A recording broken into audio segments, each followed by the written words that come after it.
दोस्तों भारत ने ballistic missile defence system 2.0 launch कर दिया है। यानी अब भारत की एयर डिफेंस क्षमता अब सिर्फ जमीन से दागी जाने वाली मिसाइलों पर टिकी नहीं रहेगी। अब दुश्मन की बैलिस्टिक मिसाइलें अगर समुद्र की दिशा से भी भारत की तरफ आती है तो उन्हें हवा में ही खत्म करने के लिए नौसेना एक बेहद शक्तिशाली तैयारी कर रहा है। मिशन सुदर्शन चक्र को और मजबूत बनाते हुए डीआरडीओ और भारतीय नौसेना ने सी बेस्ड बैलिस्टिक मिसाइल डिफेंस यानी समुद्र में तैनात बैलिस्टिक मिसाइल डिफेंस शील्ड के प्रोजेक्ट की रफ्तार बढ़ाने का फैसला किया है। मतलब अब इंडियन नेवी के बड़े युद्धपोत भी आसमान में आने वाले खतरों को इंटरसेप्ट करने की ताकत रखेंगे। 2023 में बंगाल की खाड़ी में एक नेवल प्लेटफॉर्म से इस सिस्टम का पहला बड़ा ट्रायल हुआ था और वह पूरी तरह सफल रहा था। इसके बाद भारत ने तय कर लिया कि अब AD-1 और AD-2 इंटरसेप्टर मिसाइलों को नेवी के लिए जल्दी से तैयार किया जाएगा।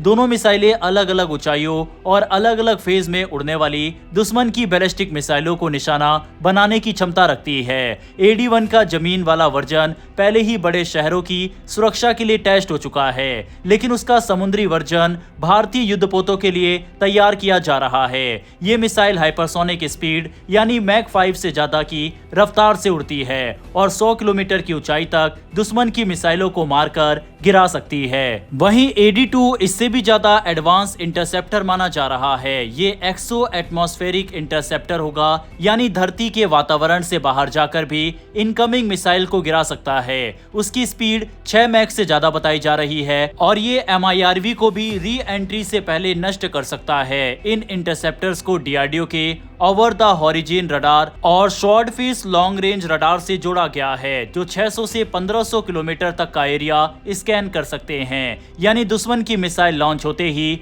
भारतीय सिस्टम उसका ट्रैक पकड़ लेगा और तुरंत इंटरसेप्टर मिसाइल फायर कर दी जाएगी। इन दोनों इंटरसेप्टर्स के साथ भारत 1-2 लेयर वाली समुद्री बैलिस्टिक मिसाइल डिफेंस शील्ड बना रहा है, जो चीन और पाकिस्तान की ओर से आने वाले किसी भी लंबी दूरी के मिसाइल खतरे को बीच आसमान में ही खत्म कर देगी। आने वाले महीनों में इसके और ट्रायल देखने को मिल सकते हैं। वहीं अगर सब कुछ प्लान के मुताबिक चला तो भारतीय नौसेना अपने बड़े युद्धपोतों पर इस सिस्टम को तैनात करने की तैयारी शुरू कर देगी। ये सिस्टम मिशन सुदर्शन चक्र और प्रोजेक्ट कुश के साथ मिलकर भारत को मल्टी लेयर्ड एयर डिफेंस देने वाला है, जिससे भारत का आसमान लगभग अभेद हो जाएगा और किसी भी दिशा से आने वाला खतरा पहले ही निपटाया जा सकेगा। वहीं इसके अलावा डिफेंस से जुड़ी एक और पॉजिटिव खबर सामने आई है। HAL इस समय तेजस मार्क 1A के प्रोडक्शन को इतनी तेज रफ्तार से आगे बढ़ा रहा है कि पहले 7 full standard mark 1A jet इस वित्तीय वर्ष खत्म होने से पहले ही भारतीय वायुसेना को मिल सकते हैं। ये प्रगति इसलिए भी और तेज हुई क्योंकि जनरल इलेक्ट्रिक ने अपना 5वां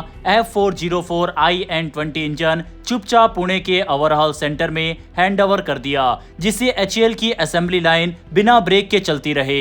कुल 83 इंजनों का कॉन्ट्रैक्ट पहले से ही दिया जा चुका है और शुरुआती खेप HAL को मिल चुकी है। इसीलिए HAL को उम्मीद है कि फाइनल क्लियरेंस मिलते ही हर 10 से 12 दिन में एक मार्क 1A विमान तैयार किया जा सकेगा।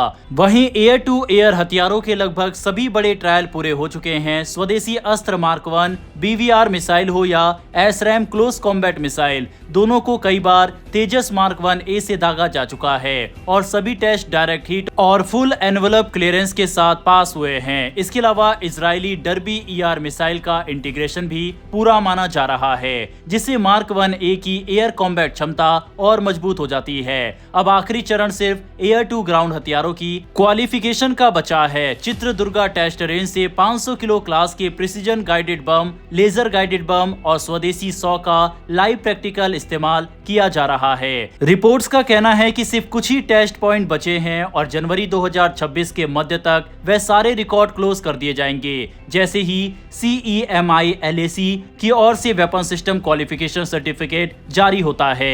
HAL तुरंत पहले 7 मार्क 1A फाइटर, जिनके सीरियल नंबर LA5001 से LA5007 तक है, वायुसेना को सौंप देगा।